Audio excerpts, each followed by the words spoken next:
त्यों ज्योति संग जोत समाना। मिट गए गमन पाए विश्राम।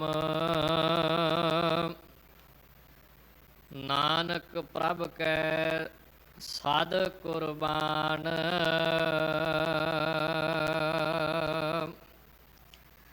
बाणी गुरु गुरु है बाणी। विच बाणी अमृत सारे। गुरबाणी कहे सेवक जन मानै। प्रतख गुरु निस्तारे।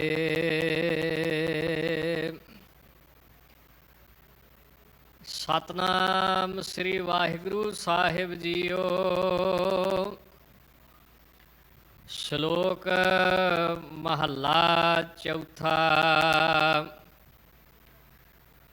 जिस अंदर तात पराई होवै। तिसदा कदे न होवी भला। उस दे आख्या कोई न लगै। नित उजाड़ी पुकारे खला।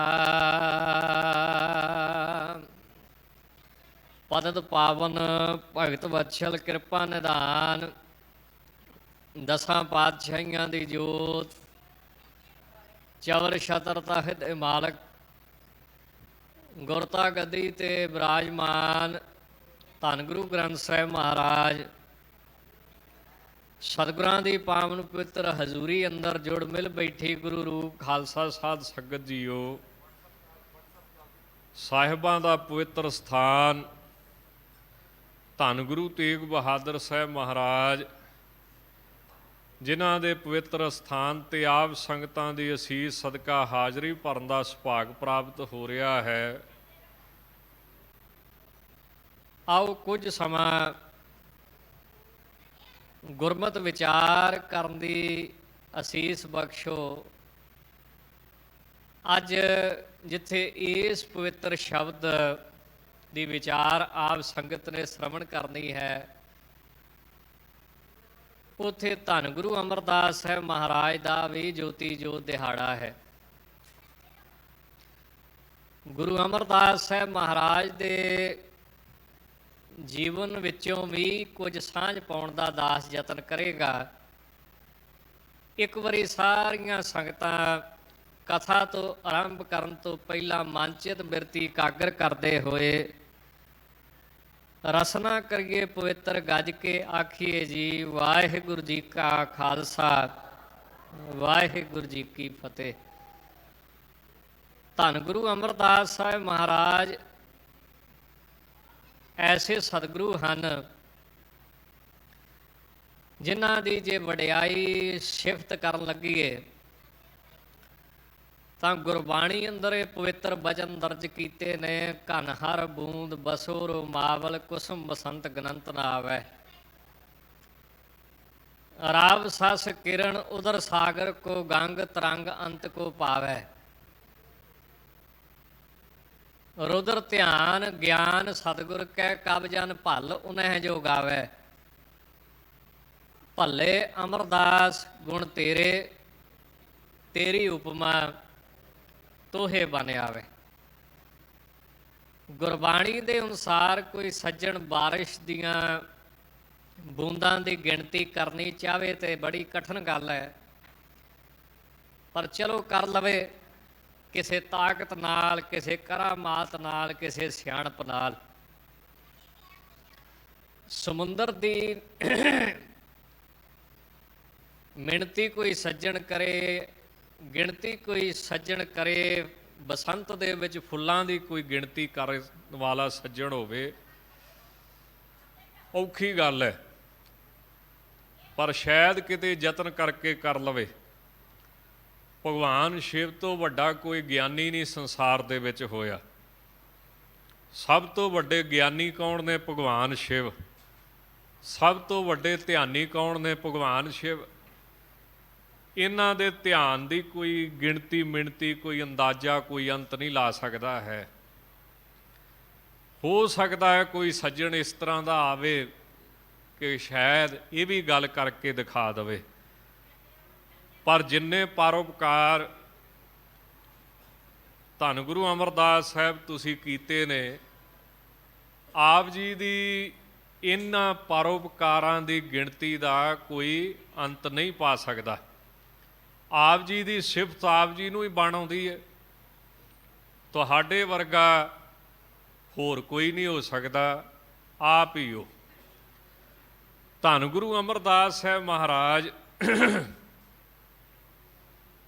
ਐਸੇ ਸਤਿਗੁਰੂ ਹੋਏ ਨੇ ਜਿਨ੍ਹਾਂ ਨੇ ਗੋਇੰਦਵਾਲ ਸਾਹਿਬ ਦੇ ਵਿੱਚ ਮੌਤ ਜਮਦੂਤ ਨੂੰ ਆਉਣੋਂ ਰੋਕ ਦਿੱਤਾ। ਅਸੀਂ ਬਾਣੀ ਦੇ ਵਿੱਚ ਵੈਸੇ ਪੜ੍ਹਦੇ ਹਾਂ, ਇਹ ਗੱਲ ਗੁਰਬਾਣੀ 'ਚ ਵੀ ਲਿਖੀ ਹੈ ਕਿ ਜਿੱਥੇ ਕੋਈ ਸਾਧੂ ਨਿਵਾਸ ਕਰਦਾ ਉੱਥੇ ਜਮਦੂਤ ਨਹੀਂ ਜਾਂਦਾ। ਜਿੱਥੇ ਗੁਰਬਾਣੀ ਦਾ ਕੀਰਤਨ ਹੁੰਦਾ ਨਿਤਾ ਪ੍ਰਤੀ, ਉੱਥੇ ਵੀ ਜੰਮ ਨਹੀਂ ਜਾਂਦਾ।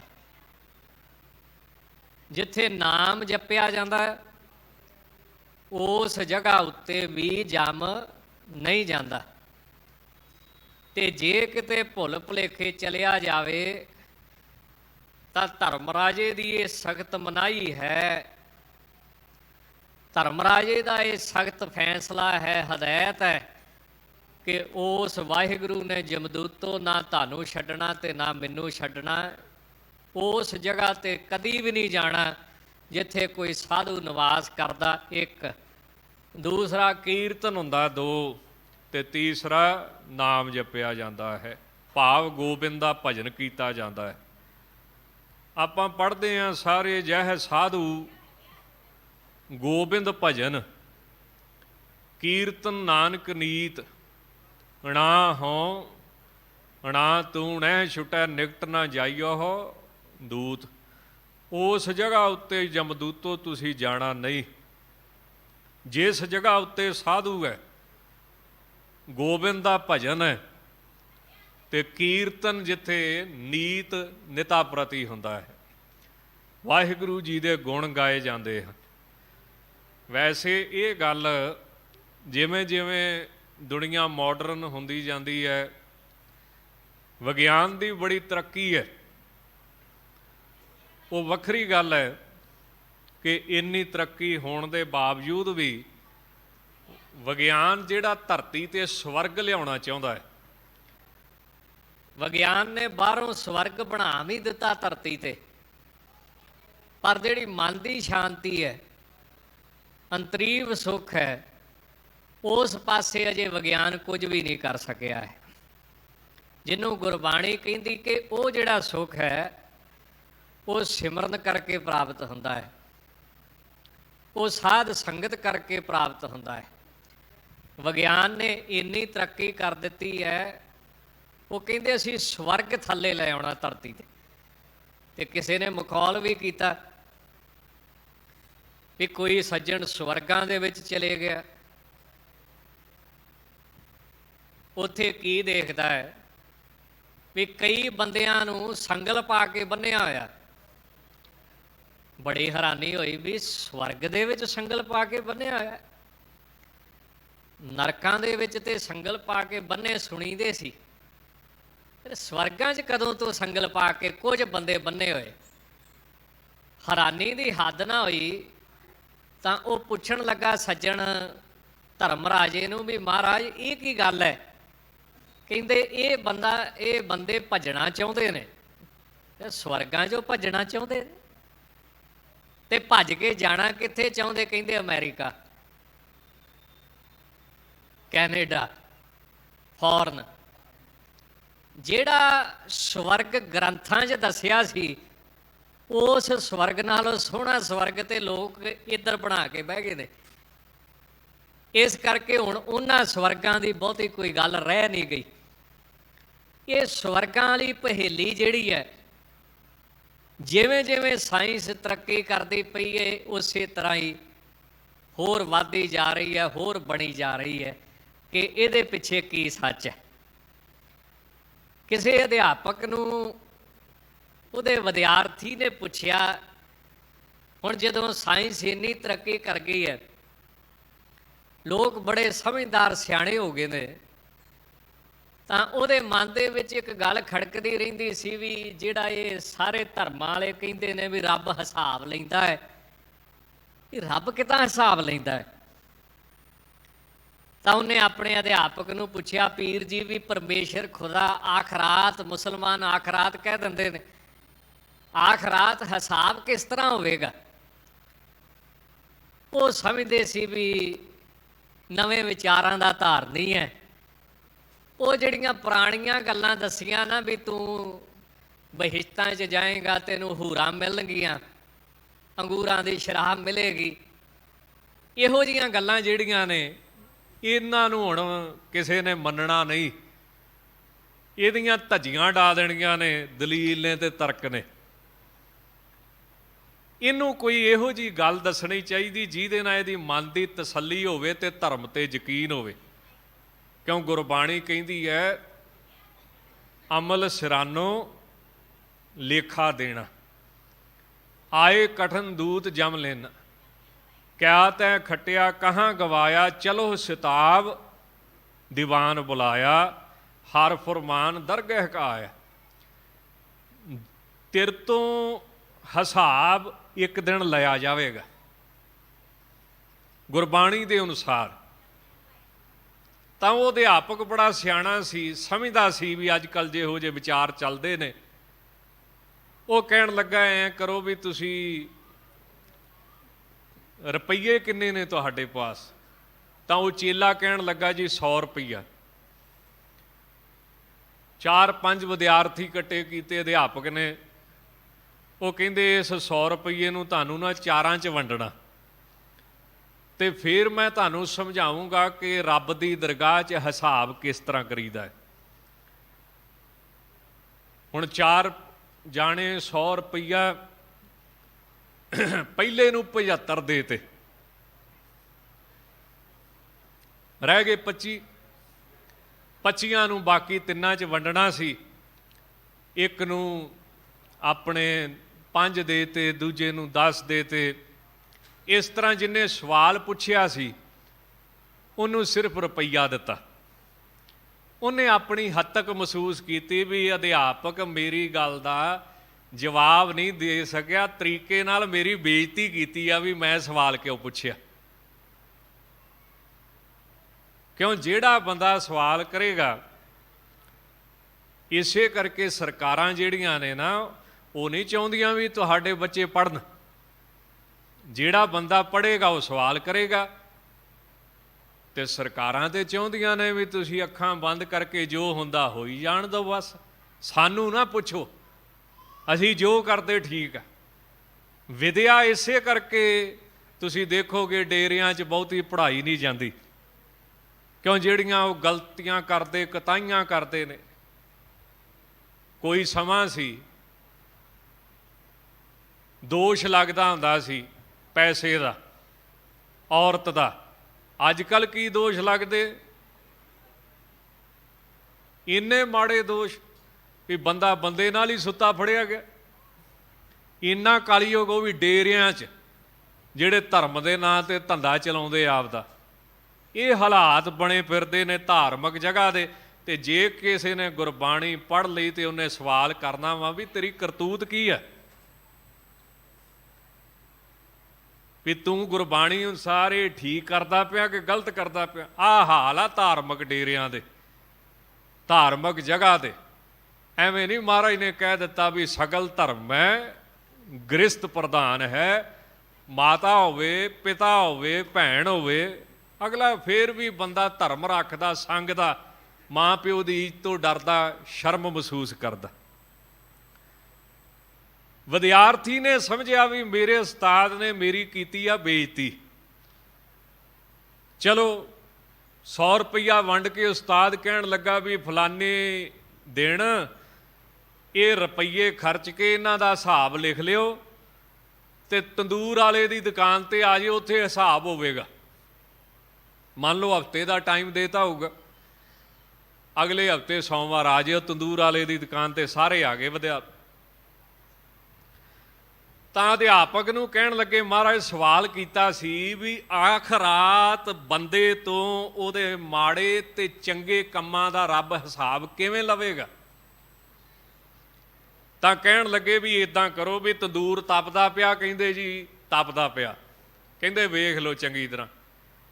ਹੁਣ ਤੁਹਾਨੂੰ ਪਤਾ ਵੀ ਜਦੋਂ ਤੰਦੂਰ ਤਪ ਜਾਂਦਾ ਹੈ ਉਹ ਤਾਂ ਸਾੜ ਦਿੰਦਾ। ਫਿਰ ਕਹਿੰਦੇ ਵਾਰੀ ਵਾਰੀ ਤੰਦੂਰ ਤੇ ਚੜੋ, ਜਿੰਨੇ ਸਭ ਤੋਂ ਪਹਿਲਾਂ ਜ਼ਿਆਦੇ ਪੈਸੇ ਲਏ ਉਹ ਚੜੋ। 75 ਰੁਪਈਆਂ ਵਾਲਾ ਸਭ ਤੋਂ ਪਹਿਲਾਂ ਚਾੜਿਆ ਗਿਆ ਤੰਦੂਰ ਤੇ।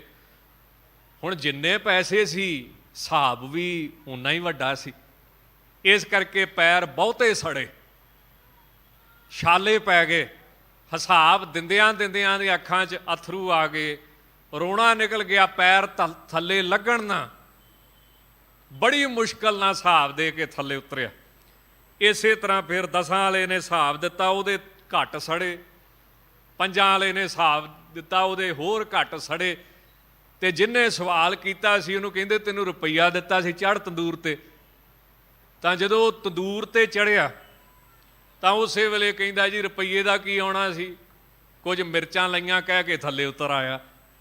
ਤਾਂ ਬਿਲਕੁਲ ਹੀ ਨਾ ਸੜੇ। ਤਾਂ ਕਹਿੰਦੇ ਭਾਈ ਜਵਾਬ ਮਿਲਿਆ ਕਿ ਨਹੀਂ? ਵਾਹਿਗੁਰੂ ਪਰਮੇਸ਼ਰ ਨੇ ਤੁਹਾਨੂੰ ਦਿੱਤੇ ਆ ਸਵਾਸ, ਜਿਹੜਾ ਜਿੰਨਾ ਵੱਧ ਆਪਣਾ ਹਿਸਾਬ ਰੱਖੇਗਾ, ਲੈਣ ਦੇਣ ਰੱਖੇਗਾ, ਮਾੜੇ ਬੰਨੇ ਇਹਨਾਂ ਸਵਾਸਾਂ ਨੂੰ ਜ਼ਿਆਦਾ ਖਰਚੇਗਾ, ਉਹ ਜ਼ਿਆਦਾ ਉਸ ਹਿਸਾਬ ਆਖਰਾਤ ਦੇ ਹਿਸਾਬ ਦੇ ਵਿੱਚ ਨਰਕਾਂ ਦੀ ਅੱਗ ਦੇ ਵਿੱਚ ਜ਼ਿਆਦਾ ਸੜੇਗਾ। ਤੇ ਜਿੰਨੇ ਆਪਣੇ ਸਵਾਸ ਬਿਲਕੁਲ ਹੀ ਮਾੜੇ ਬੰਨੇ ਨਹੀਂ ਲਾਏ ਹੋਣਗੇ, ਉਹ ਤਾਂ ਸਕਿੰਟਾਂ ਦੀ ਖੇਡ ਹੈ। ਰੁਪਈਏ ਵਾਲਾ ਮਿੰਟ 'ਚ ਚੜ੍ਹਿਆ, ਉਸੇ ਵੇਲੇ ਥੱਲੇ ਉਤਰ ਆਇਆ ਜੀ ਆਹ ਕੀਤਾ ਹੈ। ਸਾਰੀ ਉਮਰ ਕੀ ਕੀਤਾ? ਸੇਵਾ ਕੀਤੀ ਹੈ, ਪਰਉਪਕਾਰ ਕੀਤਾ, ਸਿਮਰਤ ਕੀਤਾ, ਹੋਰ ਕੀ ਕੀਤਾ? ਹੋਰ ਤੇ ਕੁਝ ਨਹੀਂ ਕੀਤਾ। ਧੰਨ ਗੁਰੂ ਅਮਰਦਾਸ ਸਾਹਿਬ ਇੱਕੋ ਇੱਕ ਇਹੋ ਜਿਹੇ ਸਤਿਗੁਰੂ ਨੇ, ਗੁਰਬਾਣੀ ਦੇ ਮੁਤਾਬਕ ਜੇ ਉਹ ਚਾਹੁਣ ਤੇ ਗੁਰੂ ਕੇ ਸਿੱਖ ਦਾ ਹਿਸਾਬ ਕਿਤਾਬ ਨਿਬੇੜ ਸਕਦੇ ਨੇ। ਗੁਰਬਾਣੀ ਕਹਿੰਦੀ ਇੱਕੋ ਇੱਕ ਤਾਕਤ ਹੈ ਸਤਿਗੁਰੂ, ਜੇ ਕਿਤੇ ਤੂੰ ਸਤਿਗੁਰੂ ਦੇ ਚਰਨ ਫੜ ਲਏ ਤਾਂ ਗੁਰਬਾਣੀ ਦਾ ਫਰਮਾਨ ਹੈ, ਨਾਨਕ ਜਿਨ ਕੋ ਸਤਿਗੁਰ ਮਿਲਿਆ ਤਿਨ ਕਾ ਲੇਖਾ ਨਿਬੜਿਆ। ਉਹਨਾਂ ਦੇ ਹਿਸਾਬ ਨਿਬੜ ਜਾਂਦੇ ਨੇ। ਐਸੇ ਸਤਿਗੁਰੂ ਧੰਨ ਗੁਰੂ ਅਮਰਦਾਸ ਸਾਹਿਬ ਮਹਾਰਾਜ। ਅੱਜ ਤੱਕ ਕਿਤੇ ਸੁਣਿਆ? ਕਮਾਲ ਦੀ ਗੱਲ ਹੈ, ਗੋਇੰਦਵਾਲ ਸਾਹਿਬ 'ਚ ਜਮਦੂਤ ਉਹਨੂੰ ਉਠਾ ਦਿੱਤਾ ਕਿ ਜਿੰਨਾ ਚਿਰ ਸਾਡਾ ਸਰੀਰ ਰਵੇ ਓਨਾ ਚਿਰ ਮੌਤ ਨਹੀਂ ਹੋਵੇਗੀ, ਕਿਸੇ ਨੂੰ ਦੁੱਖ ਨਹੀਂ ਹੋਵੇਗਾ। ਮਾਤਾ ਪਿਤਾ ਦੇ ਜਿਉਂਦੇ ਜੀ ਉਹਨਾਂ ਦੇ ਸਾਹਮਣੇ ਕਿਸੇ ਨੌਜਵਾਨ ਬੱਚੇ ਦੀ ਮੌਤ ਨਹੀਂ ਹੋਵੇਗੀ। ਮਹਾਂਪੁਰਸ਼ ਸੰਤ ਬਾਬਾ ਤਾਰਾ ਸਿੰਘ ਜੀ ਸਰਿਆਲੀ ਸਾਹਿਬ ਵਾਲੇ, ਉਹ ਤਾਂ ਇੱਥੋਂ ਤੱਕ ਅਰਦਾਸ ਕਰਦੇ ਹੁੰਦੇ ਸੀ, ਉਹ ਕਹਿੰਦੇ ਸੀ ਧੰਨ ਗੁਰੂ ਅਮਰਦਾਸ ਸਾਹਿਬ, ਇਹ ਨਹੀਂ ਵੀ ਅੰਦਰ ਜਾ ਕੇ, ਮੰਨ ਲਓ ਤੁਸੀਂ ਬਾਹਰ ਸੜਕ ਤੇ ਹੀ ਆ, ਉਹਨਾਂ ਬਾਹਰ ਜਦੋਂ ਉਧਰ ਦੀ ਲੰਘਣਾ ਨਹੀਂ ਟਾਈਮ ਲੱਗਾ ਅੰਦਰ ਜਾਣ ਦਾ, ਤਾਂ ਸੜਕ ਤੇ ਖਲੋ ਕੇ ਜੋੜਾ ਲਾ ਕੇ ਕਹਿਣਾ ਧੰਨ ਗੁਰੂ ਅਮਰਦਾਸ, ਮੈਂ ਸੁਣਿਆ ਵਾਂ, ਦੇਖੋ ਇਤਿਹਾਸ ਤੇ ਕਹਿੰਦਾ ਕਿਸੇ ਬੰਦੇ ਦੀ ਮੌਤ ਨਹੀਂ ਹੋਈ, ਠੀਕ ਹੈ ਜੀ, ਪਰ ਇੱਕ ਸੰਤ ਦੀ ਸ਼ਰਧਾ ਵੇਖੋ ਗੁਰੂ ਤੇ, ਇੰਨਾ ਕੁ ਫਰਕ ਰਵੇਗਾ। ਇੱਕ ਮਹਾਤਮਾ ਦਾ ਤੇ ਇੱਕ ਵਿਦਵਾਨ ਸੱਜਣ ਦਾ ਇਹ ਫਰਕ ਰਵੇਗਾ।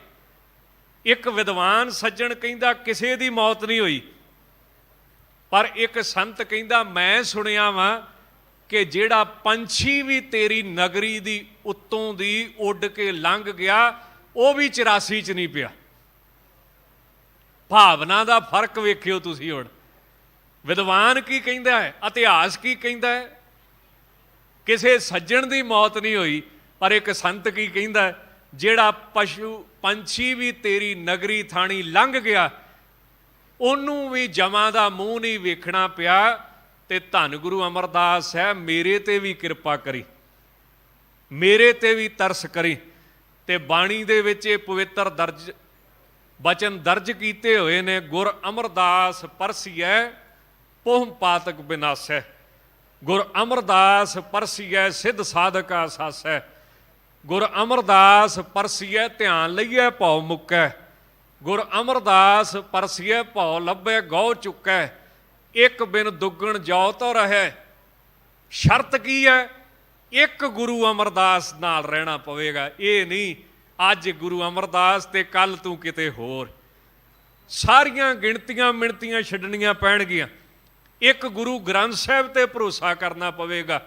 ਇੱਕ ਬਿਨ ਦੁੱਗਣ ਜੋ ਤੋ ਰਹੇ, ਜਾ ਸੁਮੰਤਰ ਮਾਨਵੈ ਲਹਿ, ਜਾਲਪਾ ਪਦਾਰਥ ਇਤੜੇ ਗੁਰ ਅਮਰਦਾਸ ਡਿੱਠੇ ਮਿਲੇ। ਜੇ ਕਿਤੇ ਤੂੰ ਗੁਰੂ ਅਮਰਦਾਸ ਸਾਹਿਬ ਦੇ ਦਰ ਦੇ ਅੱਖਾਂ ਨਾਲ ਹੀ ਦਰਸ਼ਨ ਕਰ ਲੈ, ਇੰਨੇ ਪਦਾਰਥ ਤੇ ਤੈਨੂੰ ਉਹਦੇ ਦਰਸ਼ਨਾਂ ਨਾਲ ਹੀ ਮਿਲ ਜਾਣਗੇ। ਗਿਆਨੀ ਗਿਆਨ ਸਿੰਘ ਜੀ ਤਵਾਰੀਖ 'ਚ ਕਿੱਡਾ ਸੋਹਣਾ ਬਚਨ ਲਿਖਦੇ। ਉਹ ਕਹਿੰਦੇ ਸੱਚਖੰਡ ਸ੍ਰੀ ਹਰਿਮੰਦਰ ਸਾਹਿਬ ਦੇ ਨਹੀਂ ਦਰਸ਼ਨ ਹੁੰਦੇ, ਜਾਂ ਤੂੰ ਦਰਸ਼ਨੀ ਡਿਉੜੀ ਦੇ ਹੀ ਦਰਸ਼ਨ ਕਰ ਆਈ, ਤੈਨੂੰ ਜਮਦੂਤਾਂ ਦੇ ਦਰਸ਼ਨ ਨਹੀਂ ਹੋਣਗੇ।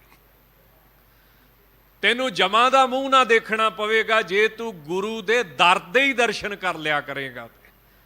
ਐਸੇ ਧੰਨ ਗੁਰੂ ਅਮਰਦਾਸ ਸਾਹਿਬ। ਫਿਰ ਦੇਖੋ ਕਿੱਡੀ ਸੁੰਦਰ ਸਾਖੀ ਇਤਿਹਾਸ ਵਿੱਚ ਦਰਜ ਹੈ। ਜੋਤੀ ਜੋਤ ਕਿੱਦਾਂ ਸਮਾਉਂਦੇ ਆ। ਬੰਦਗੀ ਦੇ ਵਿੱਚ ਬੈਠੇ ਸੀ, ਭਗਤੀ ਵਿੱਚ ਬੈਠੇ ਸੀ।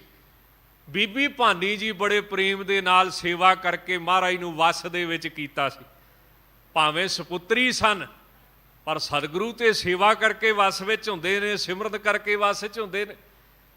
ਤਾਂ ਸਿਮਰਨ ਕਰਦਿਆਂ ਕਰਦਿਆਂ ਧਿਆਨ ਦੇ ਵਿੱਚ ਕੀ ਆਇਆ ਕਿ ਗੁਰੂ ਰਾਮਦਾਸ ਸਾਹਿਬ ਨੇ ਛੇਤੀ ਹੀ ਸਰੀਰ ਛੱਡ ਜਾਣਾ ਹੈ।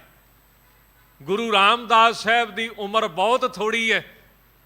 ਤਾਂ ਸਿਮਰਨ ਤੋਂ ਉੱਠ ਕੇ ਕਹਿਣ ਲੱਗੇ, ਬੀਬੀ ਤੇਰੇ ਪਤੀ ਨੇ ਸਰੀਰ ਛੱਡ ਜਾਣਾ, ਕੀ ਕਰੇਗੀ?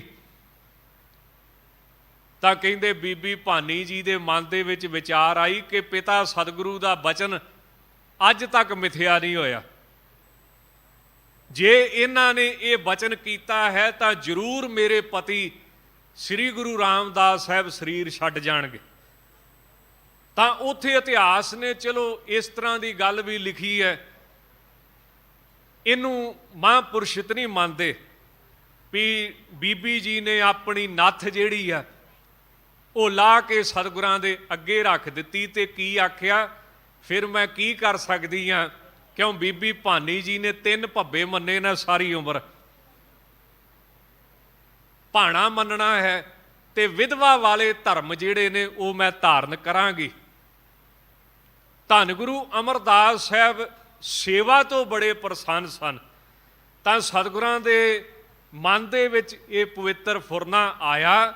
ਧੰਨ ਗੁਰੂ ਰਾਮਦਾਸ ਸਾਹਿਬ ਨੂੰ ਸੱਦ ਕੇ ਕਹਿਣ ਲੱਗੇ, ਹੇ ਪੁੱਤਰ ਭਾਈ, ਹੇ ਪੁਰਖਾ, ਤੁਸੀਂ ਸਰੀਰ ਛੱਡ ਜਾਣਾ ਹੈ, ਪਰ ਹੁਣ ਸਾਡਾ ਫੁਰਨਾ ਬਣ ਗਿਆ, ਤੁਹਾਡੀ ਸੇਵਾ ਤੋਂ ਅਸੀਂ ਪ੍ਰਸੰਨ ਹਾਂ। ਸਾਡੀ ਉਮਰ ਹੈ ਪੂਰੀ 112 ਸਾਲ ਧੰਨ ਗੁਰੂ ਅਮਰਦਾਸ ਸਾਹਿਬ ਦੀ, ਜਿਹਦੇ ਵਿੱਚੋਂ 6 ਸਾਲ 11 ਮਹੀਨੇ 8 ਦਿਨ ਰਹਿ ਗਏ ਨੇ। ਉਹ ਅਸੀਂ ਤੁਹਾਨੂੰ ਦਿੰਨੇ ਆ ਤੇ ਤੁਸੀਂ ਹੁਣ ਗੁਰਤਾ ਗੱਦੀ ਤੇ ਬਹਿ ਕੇ ਸੇਵਾ ਕਰੋ ਤੇ ਅਸੀਂ ਸੱਚਖੰਡ ਪਿਆਨਾ ਕਰਦੇ ਆ। ਇਸ ਤਰ੍ਹਾਂ ਧੰਨ ਗੁਰੂ ਅਮਰਦਾਸ ਸਾਹਿਬ ਮਹਾਰਾਜ ਜਿਉਂ ਜਲ ਮੈਂ ਜਲ ਆਏ ਖਟਾਨਾ, ਤਿਉਂ ਜੋਤੀ ਸੰਗ ਜੋਤ ਸਮਾਨਾ, ਮਿਟ ਗਏ ਗਵਨ ਪਾਏ ਵਿਸਰਾਮ, ਨਾਨਕ ਪ੍ਰਭ ਕੈ ਸਦ ਕੁਰਬਾਨ।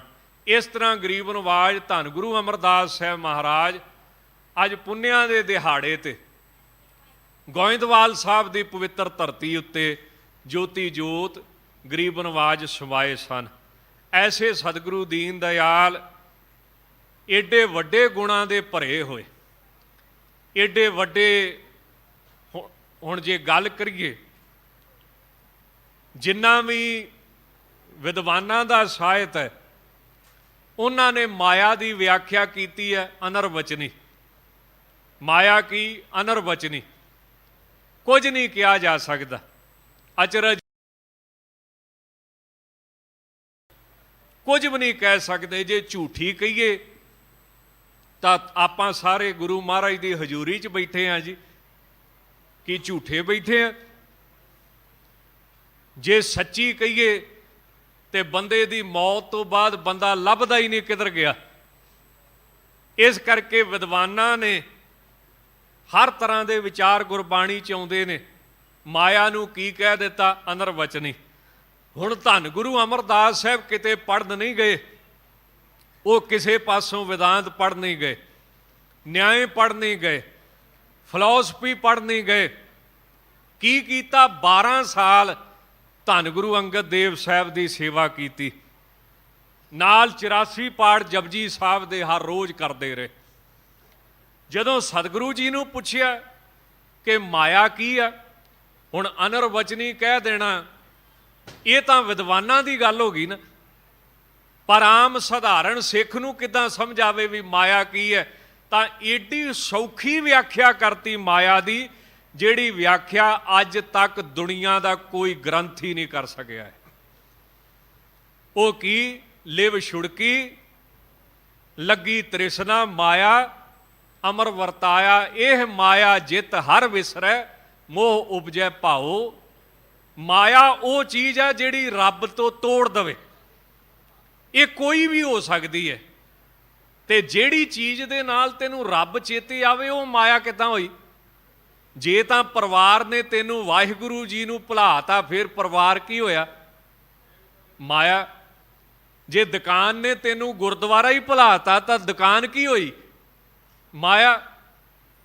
ਤੇ ਜੇ ਉਸੇ ਦੁਕਾਨ ਨੇ ਤੈਨੂੰ ਗੁਰੂ ਸਾਹਿਬ ਚੇਤੇ ਕਰਾਤੇ ਵੀ ਇਹ ਗੁਰੂ ਸਾਹਿਬ ਦੀ ਬਖਸ਼ਿਸ਼ ਹੈ, ਤੇ ਜਿੰਨਾ ਚਿਰ ਮੈਂ ਸਵੇਰੇ ਮੱਥਾ ਨਹੀਂ ਟੇਕ ਲੈਂਦਾ ਉਹਨਾਂ ਚਿਰ ਖੋਲਣੀ ਨਹੀਂ ਦੁਕਾਨ, ਉਹਨਾਂ ਚਿਰ ਮੈਂ ਵਪਾਰ ਸ਼ੁਰੂ ਹੀ ਨਹੀਂ ਕਰਨਾ, ਤਾਂ ਫਿਰ ਇਹ ਮਾਇਆ ਨਹੀਂ, ਇਹ ਕੀ ਹੋ ਗਈ? ਭਗਤੀ। ਉਹਦੇ ਕਰਕੇ ਤੈਨੂੰ ਰੱਬ ਚੇਤੇ ਆਉਂਦਾ ਪਿਆ ਹੈ, ਪਰਿਵਾਰ ਕਰਕੇ ਤੈਨੂੰ ਵਾਹਿਗੁਰੂ ਚੇਤੇ ਆਉਂਦਾ ਪਿਆ ਹੈ। ਤਾਂ ਏਡੀ ਸੋਹਣੀ ਵਿਆਖਿਆ, ਇਹ ਮਾਇਆ ਜਿਤ ਹਰ ਵਿਸਰੈ ਮੋਹ ਉਪਜੈ ਭਾਉ ਦੂਜਾ।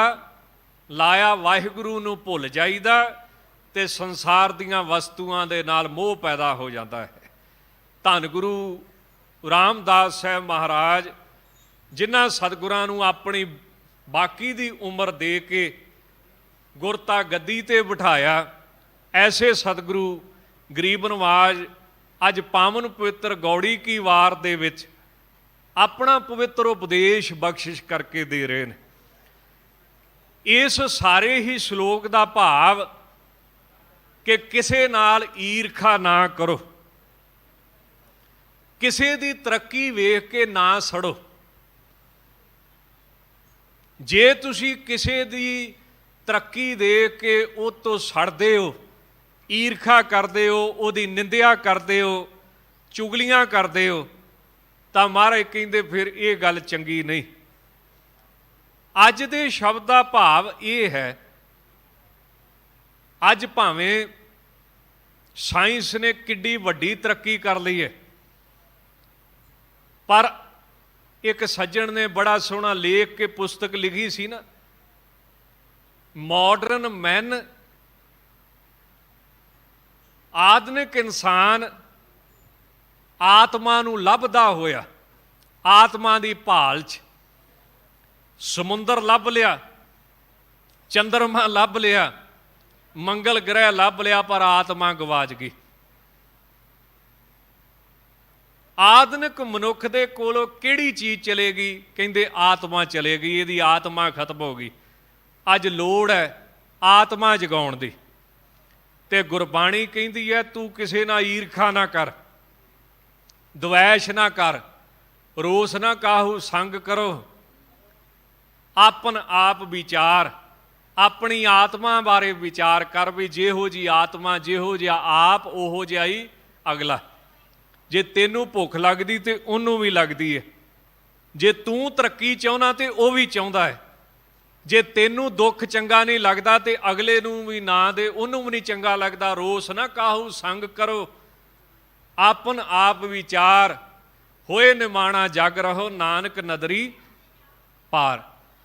ਹੈਰਾਨ ਹੋਵੋਗੇ ਉਸ ਪੁਸਤਕ ਦੇ ਵਿੱਚ ਪਤਾ ਕੀ ਲਿਖਿਆ? Modern man in the search of soul 'ਚ ਕੀ ਲਿਖਿਆ ਕਿ ਅਮਰੀਕਾ ਦੇ ਵਿੱਚ 1 ਸਾਲ ਦੇ ਵਿੱਚ ਲੋਕ ਨੀਂਦ ਦੀਆਂ ਗੋਲੀਆਂ ਸੌਣ ਵਾਲੀਆਂ ਇੰਨੀਆਂ ਖਾ ਜਾਂਦੇ ਆ, ਓਨੇ ਪੈਸੇ ਦਾ ਹਿੰਦੁਸਤਾਨ 'ਚ ਸਾਲ 'ਚ ਕਣਕ ਵੀ ਨਹੀਂ ਹੁੰਦੀ। ਕਿਸੇ ਸਮੇਂ ਉਨੀ ਰਕਮ, ਉਨੀ ਪੈਦਾਵਾਰ ਕਣਕ ਦੀ ਹਿੰਦੁਸਤਾਨ 'ਚ ਉਹਦਾ ਮੁੱਲ ਇਕੱਠਾ ਕਰ ਲਓ ਜਿੰਨੇ ਮੁੱਲ ਦੀਆਂ ਅਮਰੀਕਾ ਵਾਲੇ ਇੱਕ ਸਾਲ 'ਚ ਦਵਾਈਆਂ ਖਾ ਜਾਂਦੇ। ਤਾਂ ਜਿੰਨਾ ਚਿਰ ਅਸੀਂ ਆਤਮਾ ਨੂੰ ਭੁੱਲ ਗਏ, ਤੇ ਜਦੋਂ ਅਸੀਂ ਦੇਖਾਂਗੇ ਵੀ ਜਿਹੋ ਜਿਹਾ ਮੇਰੇ 'ਚ ਆਤਮਾ ਉਹੋ ਜਿਹਾ ਹੀ ਇਹਦੇ 'ਚ, ਜਿਹੋ ਜਿਹਾ ਮੈਂ ਉਹੋ ਜਿਹਾ ਹੀ ਇਹ, ਮੈਂ ਵੀ ਤਰੱਕੀ ਚਾਹੁੰਦਾ, ਇਹ ਵੀ ਤਰੱਕੀ ਚਾਹੁੰਦਾ ਹੈ, ਤਾਂ ਫਿਰ ਕਿਸੇ ਨਾਲ ਈਰਖਾ ਦਵੈਸ਼ ਸਾੜਾ ਜਿਹੜਾ ਉਹ ਖਤਮ ਹੋ ਜਾਂਦਾ ਹੈ। ਹਿੰਦੁਸਤਾਨ ਦੇ ਵਿੱਚ ਬੜੇ ਬੜੇ ਐਕਸਪੈਰੀਮੈਂਟ ਹੋਏ ਧਰਮ ਦੇ ਰਾਹ ਤੇ।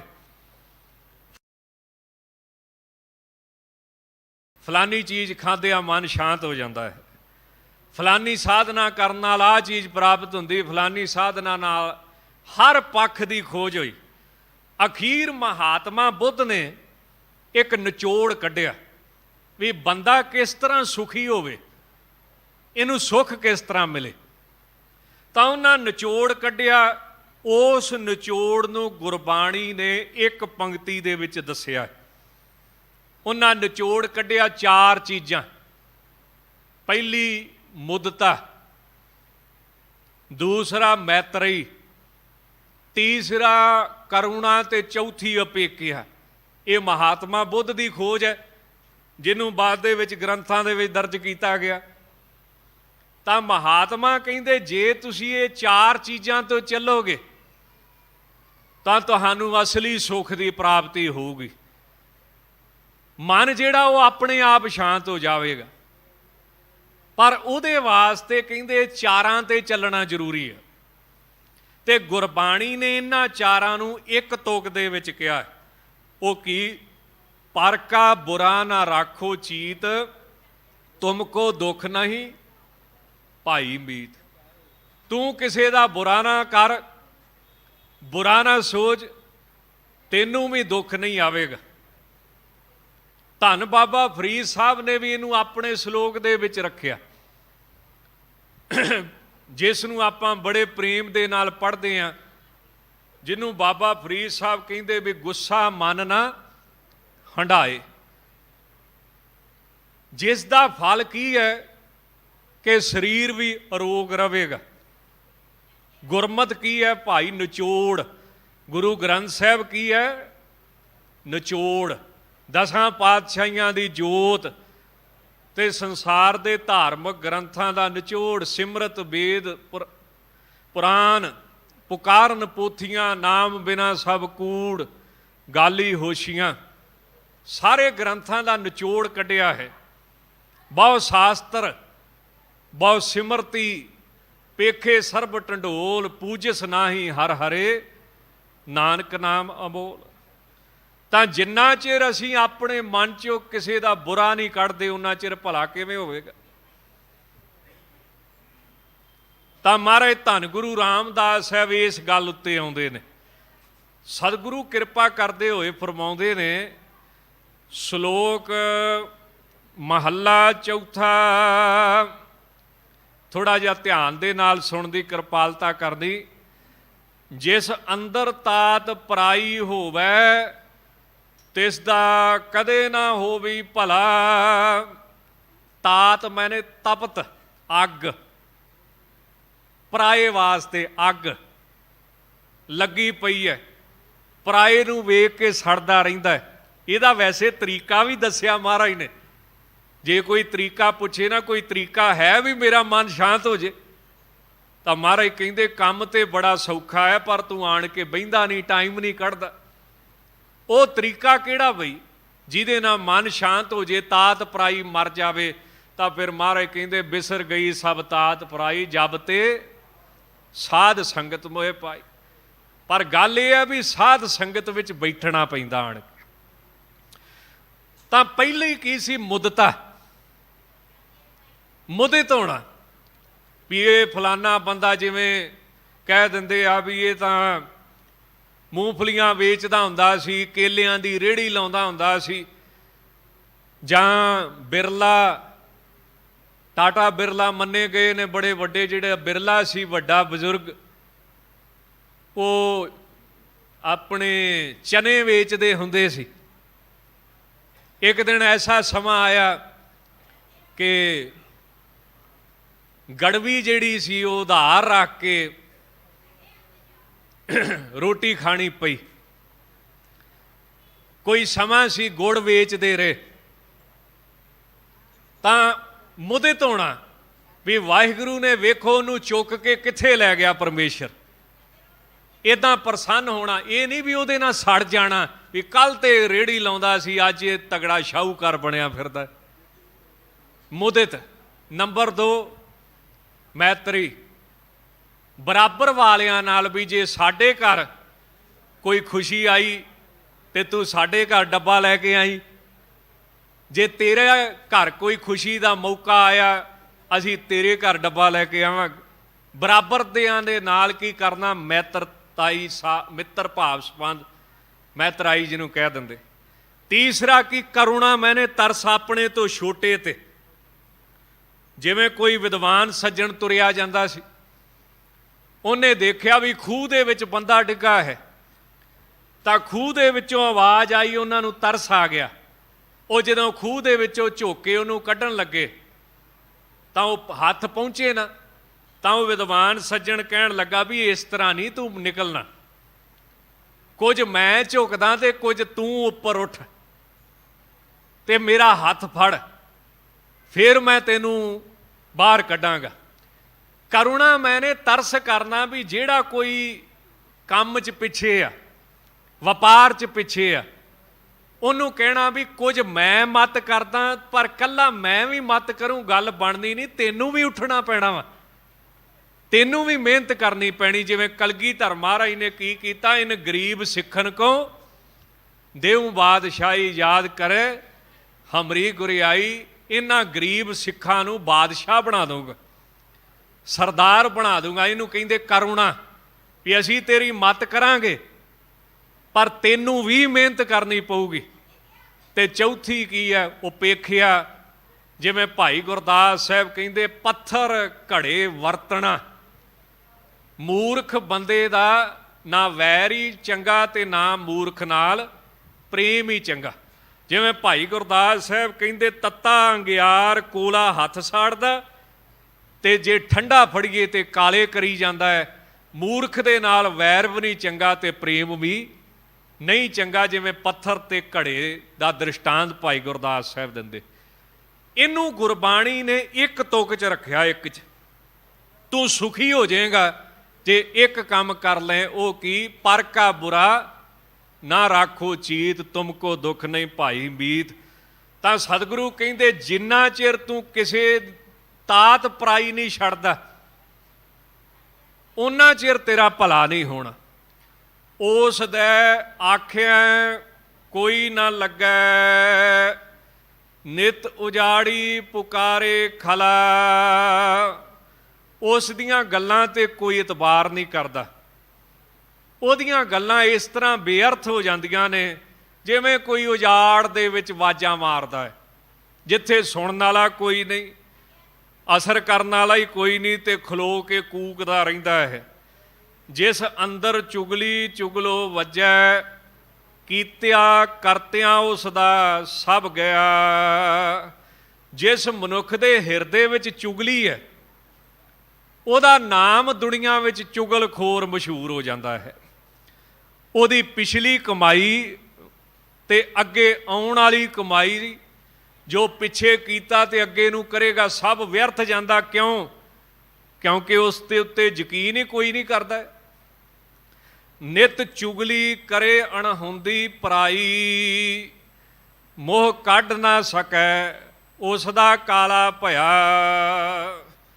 ਉਹ ਨਿਤ ਪਰਾਈ ਚੁਗਲੀ ਕਰਦਾ ਹੈ, ਤੇ ਚੁਗਲੀ ਵੀ ਇਸ ਤਰ੍ਹਾਂ ਦੀ ਅਣਹੋਂਦੀ। ਹੁਣ ਇੱਕ ਤਾਂ ਹੈ ਵੀ ਅੱਖਾਂ ਦੇ ਸਾਹਮਣੇ ਸੱਚ ਵੇਖਿਆ, ਉਹ ਤਾਂ ਹੋਇਆ ਸੱਚ, ਤੇ ਇੱਕ ਝੂਠੀ ਨਿੰਦਿਆ ਕਰੀ ਜਾਣੀ। ਤੇ ਕਬੀਰ ਸਾਹਿਬ ਕਹਿੰਦੇ, ਜੇ ਕੋਈ ਤੁਹਾਡੀ ਝੂਠੀ ਨਿੰਦਿਆ ਕਰਦਾ ਹੈ ਤਾਂ ਫਿਰ ਉਹਦਾ ਲਾਭ, ਕਬੀਰ ਸਾਹਿਬ ਕਹਿੰਦੇ, ਬਹੁਤ ਹੈ। ਮੰਨ ਲਓ ਮਨ ਰੂਪੀ ਤੁਹਾਡੇ ਕੱਪੜੇ ਹੀ ਸਾਫ਼ ਕਰੀ ਜਾਂਦਾ ਹੈ। ਜਿਸ ਮਨ ਰੂਪੀ ਕੱਪੜੇ ਨੂੰ ਸਾਫ਼ ਕਰਨ ਵਾਸਤੇ ਮਹਾਰਾਜ ਕਹਿੰਦੇ ਨਾਮ ਦੀ ਕਮਾਈ ਕਰਨੀ ਪੈਂਦੀ ਹੈ। ਭਰੀਏ ਹੱਥ ਪੈਰ ਤਨ ਦੇਹ, ਪਾਣੀ ਧੋਤੇ ਉਤਰ ਸੁਖੇ। ਮੂਤ ਪਲੀਤੀ ਕੱਪੜ ਹੋਏ ਦੇ ਸਾਬੂਣ, ਭਰੀਐ ਮਤ ਪਾਪਾਂ ਕੇ ਸੰਗ ਉਹ ਧੋਪੈ। ਪਰ ਹੋਰ ਕੋਈ ਤਰੀਕਾ ਨਹੀਂ। ਨਾਮ ਜਪਣਾ ਤੇ ਬੜਾ ਕਠਨ ਹੈ, ਆਖਣ ਔਖਾ। ਤਾਂ ਮਹਾਰਾਜ ਕਹਿੰਦੇ ਇੱਕ ਤਰੀਕਾ ਉਹ ਕੀ, ਝੂਠੀ ਨਿੰਦਿਆ, ਸੱਚੀ ਨਹੀਂ, ਝੂਠੀ। ਕਬੀਰ ਸਾਹਿਬ ਨੇ ਕਿਹਾ, ਤੇ ਜੇ ਕੋਈ ਝੂਠੀ ਕਰੇ ਤਾਂ ਫਿਰ ਕਬੀਰ ਸਾਹਿਬ ਮਹਾਰਾਜ ਆਪਣੀ ਬਾਣੀ ਵਿੱਚ ਫਰਮਾਉਂਦੇ, ਨਿੰਦਕ ਹਮਰੇ ਕੱਪੜੇ ਧੋਏ। ਨਿੰਦਕ ਤੇ ਮੇਰਾ ਹਿਰਦਾ ਰੂਪੀ ਕੱਪੜਾ ਸਾਫ਼ ਕਰਦਾ ਪਿਆ ਹੈ, ਵਕਾਰਾਂ ਦੀ ਮੈਲ ਕੱਢਦਾ ਪਿਆ ਹੈ। ਤਾਂ ਜਿਹੜਾ ਝੂਠੀ ਨਿੰਦਿਆ ਕਰਦਾ ਅਣਹੋਂਦੀ, ਤਾਂ ਮਹਾਰਾਜ ਕਹਿੰਦੇ ਇਸ ਮੁਕਾਲਕ ਕਰਕੇ ਕਿਸੇ ਦੇ ਮੱਥੇ ਨਹੀਂ ਲੱਗ ਸਕਦਾ। ਉਸ ਦਾ ਮੂੰਹ ਕਾਲਾ ਹੋ ਜਾਂਦਾ ਹੈ ਤੇ ਉਹ ਆਪਣਾ ਮੂੰਹ ਕਿਸੇ ਨੂੰ ਵਿਖਾ ਨਹੀਂ ਸਕਦਾ ਹੈ। ਕਰਮ ਧਰਤੀ ਸਰੀਰ ਕਲਯੁਗ ਵਿੱਚ, ਜੇਹਾ ਕੋ ਬੀਜੈ ਤੇਹਾ ਕੋ ਖਾਏ। ਇਹ ਮਨੁੱਖਾ ਜਨਮ ਕੀ ਹੈ? ਸਰੀਰ ਰੂਪ ਧਰਤੀ। ਇਹਦੇ ਵਿੱਚ ਕੀ ਬੀਜਣਾ ਹੈ? ਤਾਂ ਕਰਮ ਰੂਪ ਬੀਜ ਬੀਜਣਾ ਹੈ। ਜਿਸ ਤਰ੍ਹਾਂ ਦਾ ਕੋਈ ਮਨੁੱਖ ਬੀਜ ਬੀਜਦਾ ਹੈ, ਉਸੇ ਤਰ੍ਹਾਂ ਦਾ ਫਲ ਉਹ ਖਾਵੇਗਾ। ਗੱਲਾਂ ਉੱਪਰ ਤਪਾਵਸ ਨਾ ਹੋਈ, ਵਿਸ ਖਾਧੀ ਤਤਕਾਲ ਮਰ ਜਾਏ। ਕਰਮਾਂ ਦਾ ਨਬੇੜਾ ਗੱਲਾਂ ਉੱਤੇ ਨਹੀਂ ਹੁੰਦਾ। ਜਿਸ ਤਰ੍ਹਾਂ ਇਸ ਸੰਸਾਰ ਦੇ ਵਿੱਚ ਅਸੀਂ ਗੱਲਾਂ ਕਰਕੇ ਸਮਝਦੇ ਹਾਂ ਵੀ ਅਗਲੇ ਨੂੰ ਬੇਵਕੂਫ ਬਣਾਤਾ, ਸ਼ਾਇਦ ਇਸੇ ਤਰ੍ਹਾਂ ਹੀ ਗੱਲਾਂ ਦੇ ਨਾਲ ਦਰਗਾਹ ਵਿੱਚ ਵੀ ਛੁੱਟ ਜਾਵਾਂਗੇ। ਨਾਲੇ ਕਿਸੇ ਅੰਗਰੇਜ਼ ਵਿਦਵਾਨ ਸੱਜਣ ਨੇ ਕਿੱਡਾ ਸੋਹਣਾ ਲਿਖਿਆ, ਉਹ ਕਹਿੰਦਾ ਇੱਥੇ ਤੈਨੂੰ ਨਿਆਂ ਨਹੀਂ ਮਿਲੇਗਾ, ਇਸ ਧਰਤੀ ਤੇ ਤੈਨੂੰ ਨਿਆਂ ਨਹੀਂ ਮਿਲੇਗਾ। ਇੱਥੇ ਕੀ ਮਿਲੇਗਾ?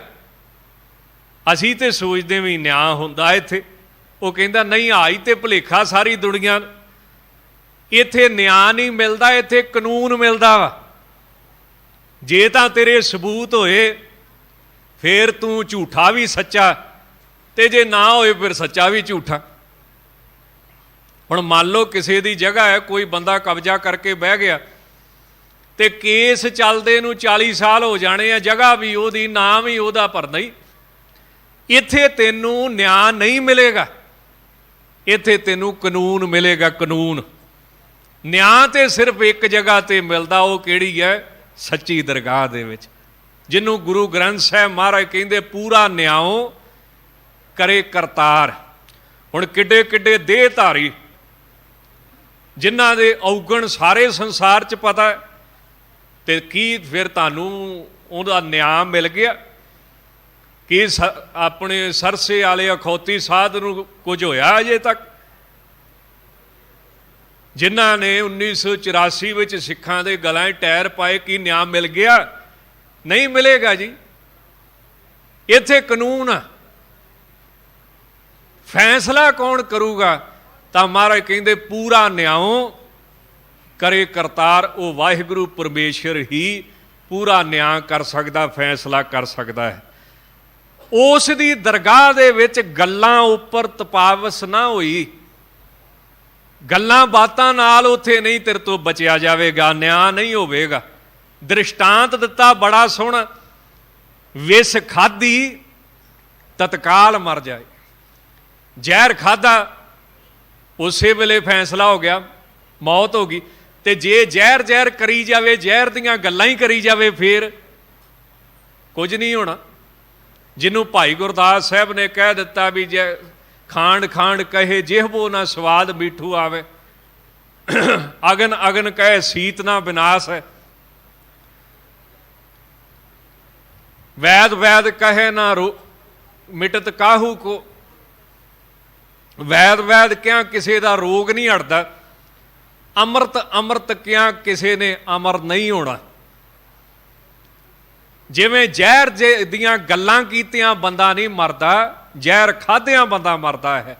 ਇਸੇ ਤਰ੍ਹਾਂ ਇਹਨਾਂ ਗੱਲਾਂ ਦੇ ਨਾਲ ਉਹ ਵਾਹਿਗੁਰੂ ਪਰਮੇਸ਼ਰ ਨੂੰ ਕੋਈ ਧੋਖਾ ਨਹੀਂ ਦੇ ਸਕਦਾ। ਜਿਹੋ ਜੇ ਕਿਸੇ ਨੇ ਕਰਮ ਰੂਪ ਬੀਜ ਬੀਜੇ ਨੇ, ਉਹੋ ਜਿਹਾ ਹੀ ਫਲ ਉਹਨੂੰ ਵੱਢਣਾ ਪੈਂਦਾ ਹੈ। ਭਾਈ ਵੇਖੋ ਨਿਆਓ सच करते का, जेहा कोई करे तेहा कोई पाए। हे भाई सच्चे प्रभु का न्याय वेख, जिस तरह का कोई काम करता है ओहो जिहा फल वो पा लैंदा है, वो उस तरह का ही फल उन्होंने प्राप्त होता है। जन नानक को सब सोझी पाई, हर दर कियां बातां आख सुनाए। धन गुरु रामदास साहब महाराज कहते ये दास नूं प्रभु परमेश्वर ने सोझी बख्शी है, समझ बख्शी है। ये वाहिगुरु परमेश्वर दे दर दीआं गल्लां ने, सच्ची दरगाह दीआं गल्लां ने, जिथे सच्चे फैसले कीते जाते हैं, जिथे पूरा पूरा न्याय किया जाता है, पूरा पूरा तोलिया जाता है। उस दर दीआं ये बातां, उस वाहिगुरु दे गुण आप जी नूं धन गुरु रामदास साहब महाराज ने किरपा करके बख्शिश करके साडा उद्धार करन वास्ते सुनाए ने। होइयां भुल्लां चुकां दी खिमा जी, अगे वास्ते सारी संगत ने समत बख्शणी जी। धन गुरु अमरदास साहब, धन गुरु रामदास साहब महाराज किरपा करन, आप सारियां संगतां नूं गुरसिੱਖੀ दी दात प्राप्त होवे। ऐसा दर सच्चे पातशाह दा, गरीब नवाज दा, किड्डियां वड्डियां वड्डियां बख्शिशां सतगुरु ने किरपा करके सानू दित्तियां। सेवा करन करके प्राप्ति दा सिੱਖਿਆ सानू दित्ती। जिस बजुर्ग अवस्था दे विच मनुख ढेरी ढा के बह जाता है, तो गुरबाणी का एक पवित्र बचन कि बुढ़ेपे दे विच भी जे परमेश्वर नाल कोई प्यार करे तो रंग उसनूं नवां चढ़दा है। उन्हां बचनां नूं सफल करदिआं होया 12 साल सेवा की। धन गुरु नानक देव साहब तो सेवा करके किन्हां ने बख्शिश प्राप्त की? गुरु अंगद देव साहब कि लंगर छक के मुड़ गए सी, कि बस चेहरा विखा के मुड़ गए सी। किसी महात्मा ने दृष्टांत लिखिया ना बड़ा सोहना, ब्रह्म ज्ञानी बाबा श्याम सिंह जी, वो कहते सेवा करोगे तो सब कुछ मिलेगा। वैसे कलगीधर महाराज दे दर ते एक गुरसिख सेवा करते सी। महाराज कहते सिखा कोई वर मंग, पर एक गल चेते रखी, जे सिੱਖੀ लैनी आ फिर तेनों बहुती माया नहीं देनी। मिल गया जवाब जी। जेड़े कहते धर्म ते चलिया दुख बड़ा आउंदा है, जे सिੱਖੀ सिदक लैना फिर बहुती माया नहीं तेनों देनी, ते जे बहुती माया लैनी आ फिर याद रखी तेनों सिੱਖੀ सिदक नहीं मिलेगा। ते तुसी देख लो फिर वड्डे वड्डे परिवारां 'च झाती मारो कि उन्हां दे बच्चियां 'च सिੱਖੀ है नहीं है। पर एक सेवा दे विच वेखो किड्डी वड्डी बरकत। पहले सिख नूं की आख्या, जे सिੱਖੀ लैनी माया नहीं, जे माया लैनी सिੱਖੀ नहीं। वो कहंदा जी सिੱਖੀ दो, कहंदे चंगा फिर इन्नी क माया आऊगी तेरा काम नहीं रुकूगा, पर जुड़ूगी नहीं, लालच नहीं, लोभ नहीं, गुजारा तेरा वधिया होगा। सिੱਖੀ तेनू पूरी दिती, बंदगी तेनू पूरी दिती। पर दूसरे पासे की बचन किया, जितड़े फल मन बाछिए तितड़े सतगुर पास। जिन्ने तू फल चाहना, ये भी गुरबाणी कहती गुरु दऊगा तेनू। दूसरा सिख आया, वो कौन? भाई गुरबख्श सिंह जी, सेवा पंथी महापुरुषों के वड्डे बजुर्ग। उन्होंने कहते तुसी सेवा बड़ी की, तुसी मंगो कुछ। तो उन्होंने भी आख्या महाराज फिर माया नहीं मंगनी, सिੱਖੀ सिदकी दो। महाराज कहते नहीं, तुहानू माया भी पूरी दिती ते सिੱਖੀ भी पूरी दिती। एडा वड्डा सेवा दे विच फल महाराज ने दसिया है, एडा वड्डा फल सेवा दे विच महाराज ने रखिया है। नाले जदों किसी दी लड़की जवान हो जाए ना, तो पिता नूं अपने आप ਫਿਕਰ ਪੈ ਜਾਂਦਾ ਵੀ ਇਹਨੂੰ ਕਿਸੇ ਦੇ ਨਾਲ ਹੱਥ ਪੀਲੇ ਕਰਦਾ, ਇਹਦਾ ਵਿਆਹ ਕਰਦਾ। ਇਸੇ ਤਰ੍ਹਾਂ ਗੁਰੂ ਸਾਹਿਬ ਕੀ ਦੇਖਦੇ? ਭਗਤੀ, ਸੇਵਾ, ਸਿਮਰਨ, ਬੰਦਗੀ। ਜਦੋਂ ਕਿਸੇ ਸਿੱਖ ਦੀ ਭਗਤੀ ਬੰਦਗੀ ਪੂਰੀ ਜਵਾਨ ਹੁੰਦੀ ਹੈ ਤਾਂ ਫਿਰ ਗੁਰੂ ਸਾਹਿਬ ਨੂੰ ਟੈਨਸ਼ਨ ਪੈ ਜਾਂਦੀ, ਇਹਨੂੰ ਕੁਝ ਦੇ ਦੇਵਾਂ। ਉਹ ਸਿੱਖ ਭਾਵੇਂ ਨਾਮ ਹੀ ਲੈਣਾ ਚਾਹਵੇ, ਜਿਵੇਂ ਲੜਕੀ ਨਾਮ ਹੀ ਆਪਦੇ ਪਿਓ ਨੂੰ ਕਵੇ ਤੋਰ ਮੈਨੂੰ, ਉਹਨੂੰ ਟੈਨਸ਼ਨ ਪੈ ਜਾਂਦੀ ਮੈਨੂੰ ਤੋਰਨੀ ਪੈਣੀ ਹੈ। ਮਹਾਂਪੁਰਸ਼ ਬੜਾ ਸੋਹਣਾ ਦ੍ਰਿਸ਼ਟਾਂਤ ਬਣਾਉਂਦੇ ਨੇ, ਬ੍ਰਹਮ ਗਿਆਨੀ ਬਾਬਾ ਸ਼ਾਮ ਸਿੰਘ ਜੀ, ਜਿਨ੍ਹਾਂ 72 ਸਾਲ ਦਾ ਭਗਤੀ ਸੇਵਾ ਪੂਰੇ ਜੋਬਨ ਤੇ ਹੋਈ। ਗੁਰੂ ਸਾਹਿਬ ਨੂੰ ਫਿਕਰ ਪੈ ਜਾਣਾ ਇਹਨੂੰ ਕੁਝ ਦਵਾਂ, ਇਹ ਲੈਂਦਾ ਕਿਉਂ ਨਹੀਂ ਮੇਰੇ ਕੋਲੋਂ, ਇਹਨੂੰ ਮੈਂ ਕੁਝ ਦੇ ਦੇਵਾਂ। ਤੇ ਜੇ ਗੁਰੂ ਅੰਗਦ ਦੇਵ ਸਾਹਿਬ ਨੂੰ ਸੇਵਾ ਕਰਕੇ ਮਿਲਿਆ ਸਭ ਕੁਝ ਤੇ ਫਿਰ ਅਸੀਂ ਕੌਣ ਆ ਬਈ? ਜੇ ਗੁਰੂ ਅਮਰਦਾਸ ਸਾਹਿਬ ਨੂੰ ਸੇਵਾ ਕਰਕੇ ਮਿਲਿਆ ਤੇ ਫਿਰ ਅਸੀਂ ਕੌਣ ਆ? ਐਸੇ ਸਤਿਗੁਰੂ ਧੰਨ ਗੁਰੂ ਅਮਰਦਾਸ ਮਹਾਰਾਜ ਕਿਰਪਾ ਕਰਕੇ ਆਪਣੇ ਚਰਨਾਂ ਦੀ ਪ੍ਰੇਮਾ ਭਗਤੀ ਦੀ ਦਾਤ ਬਖਸ਼ਿਸ਼ ਕਰਨ, ਗੁਰਸਿੱਖੀ ਨਾਮਦਾਨ ਸਿਦਕ ਭਰੋਸਾ ਬਖਸ਼ਣ। ਧੰਨ ਗੁਰੂ ਅਮਰਦਾਸ ਸਾਹਿਬ ਜਿਨ੍ਹਾਂ ਦਾ ਨਾਮ ਲਿਆ ਹੀ ਜੰਮ ਛੱਡ ਜਾਂਦੇ ਨੇ, ਐਸੇ ਸਤਿਗੁਰੂ ਧੰਨ ਗੁਰੂ ਰਾਮਦਾਸ ਸਾਹਿਬ ਮਹਾਰਾਜ, ਧੰਨ ਗੁਰੂ ਤੇਗ ਬਹਾਦਰ ਸਾਹਿਬ ਮਹਾਰਾਜ, ਹੋਈਆਂ ਭੁੱਲਾਂ ਚੁੱਕਾਂ ਦੀ ਖਿਮਾ ਜੀ। ਅੱਗੇ ਵਾਸਤੇ ਸਾਰੀ ਸੰਗਤ ਨੇ ਸਮਤ ਬਖਸ਼ਣੀ ਜੀ। ਆਪ ਸਾਰੀਆਂ ਸੰਗਤਾਂ ਦਾ ਬਹੁਤ ਬਹੁਤ ਧੰਨਵਾਦ। ਹੈਡ ਗ੍ਰੰਥੀ ਭਾਈ ਸਾਹਿਬ ਭਾਈ ਹਰਨਾਮ ਸਿੰਘ ਜੀ, ਸਿੰਘ ਸਾਹਿਬ ਗਿਆਨੀ ਹਰਨਾਮ ਸਿੰਘ ਜੀ ਦਾ ਵਿਸ਼ੇਸ਼ ਕਰਕੇ ਧੰਨਵਾਦ। ਦਿੱਲੀ ਸਿੱਖ ਗੁਰਦੁਆਰਾ ਪ੍ਰਬੰਧਕ ਕਮੇਟੀ ਦੇ ਸਮੁੱਚੇ ਸੇਵਾਦਾਰਾਂ ਦਾ ਹੀ ਧੰਨਵਾਦ ਜੀ। ਭਾਈ ਵੇਖੋ ਨਿਆਓ ਸੱਚ ਕਰਤੇ ਕਾ, ਜੇਹਾ ਕੋਈ ਕਰੇ ਤੇਹਾ ਕੋਈ ਪਾਏ। ਜਨ ਨਾਨਕ ਕੋ ਸਭ ਸੋਝੀ ਪਾਈ, ਹਰ ਦਰ ਕੀਆਂ ਬਾਤਾਂ ਆਖ ਸੁਣਾਏ। ਵਾਹਿਗੁਰੂ ਜੀ।